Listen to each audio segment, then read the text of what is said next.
नमस्कार मंडळी, आज आपण भरपूर प्रमाणात कॅल्शियम असलेली तसेच फायबर, फॉस्फरस आणि इतरही अनेक औषधी गुणधर्म असलेली मुळ्याच्या पानांची भाजी बनवणार आहे।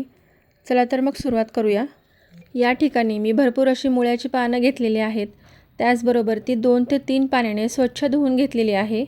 त्यानंतर सगळी पानं एका चाळणीमध्ये पाणी नितळण्यासाठी ठेवलेली आहेत। सगळं पाणी नितळल्यानंतर भाजी बारीक चिरून घ्यायची आहे। भाजी चिरताना शक्य तितकी बारीक भाजी चिरायची आहे, म्हणजे ती पटकन शिजते। आता या ठिकाणी मी मुळ्याचा वापर केलेला नाही आहे।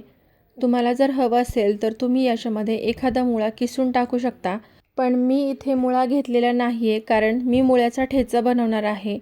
आणि हा मुळ्याचा ठेचा कसा बनवायचा याचा मी फुल व्हिडिओ आपल्या चॅनलवरती अपलोड केलेला आहे, तो देखील नक्की पहा।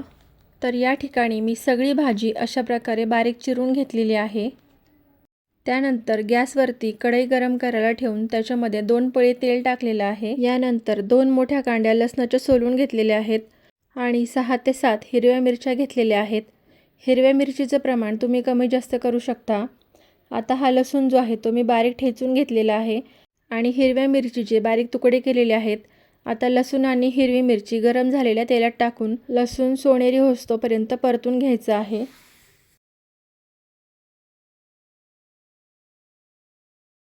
आता या ठिकाणी लसूण छान असा परतलेला आहे। आता याच्यामध्ये आपण बारीक चिरलेली भाजी टाकून घेऊयात। भाजी लसूण आणि मिरचीमध्ये छान अशी मिक्स करून घ्यायची आहे। सुरुवातीला 3 ते 4 मिनिटे भाजी अशीच हलवून मिक्स करायची आहे, म्हणजे ती वाफेने कमी होते। आपण सुरुवातीला याच्यामध्ये मीठ टाकलेलं नाही आहे, कारण भाजी जी आहे ती शिजल्यावरती कमी होते, म्हणून मीठ जे आहे ते भाजी शिजून कमी झाल्यानंतर टाकायचं आहे, म्हणजे मिठाचा अंदाज येतो। तर तुम्ही बघू शकता कढई भरून भाजी होती ती किती कमी झालेली आहे। आता याच्यावरती झाकण ठेवून 1-2 मिनिटे वाफ काढून घ्यायची आहे। वाफ काढल्यानंतर याच्यामध्ये मीठ टाकायचं आहे।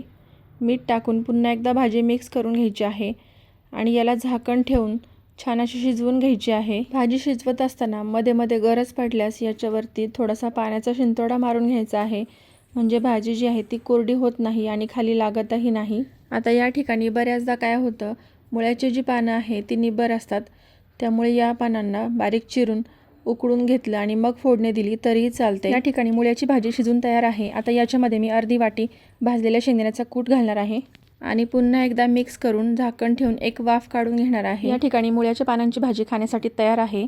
आपणही करून पहा। व्हिडिओ आवडला असेल तर लाईक, शेअर आणि सबस्क्राईब करायला विसरू नका। धन्यवाद।